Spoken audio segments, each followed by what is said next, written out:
நகராட்சிக்குட்பட்ட பல்வேறு பகுதிகளில் சுமார் 3 கோடி மதிப்பில் கட்டப்பட்ட நவீன பூங்காக்கள் உள்ளிட்ட கட்டிடங்கள் திறப்பு. சட்டமன்ற உறுப்பினர், நகர்மன்ற தலைவர் பங்கேற்பு.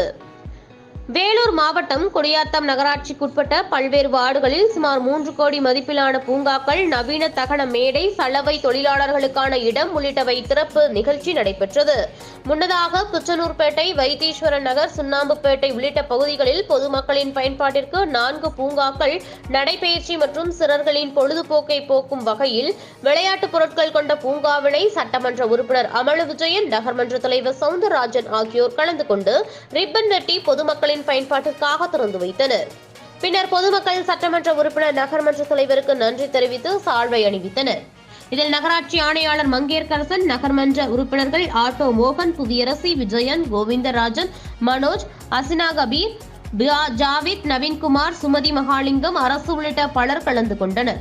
அதேபோல் சுமார் 1.50 கோடி ரூபாய் மதிப்பில் கட்டப்பட்ட மேல் ஆலத்தூர் சாலையில் உள்ள நவீன வசதிகளுடன் கூடிய மின் தகச உரிவாயு கூடம் மற்றும் கிராமிய கலை அம்சத்துடன் கூடிய பூங்கா, சலவை தொழிலாளர்களுக்கான கூடம் உள்ளிட்டவை சட்டமன்ற உறுப்பினர் அமலு விஜயன், நகர்மன்ற தலைவர் சவுந்தரராஜன் ஆகியோர் பொதுமக்களின் பயன்பாட்டிற்காக திறந்து வைத்தனர்.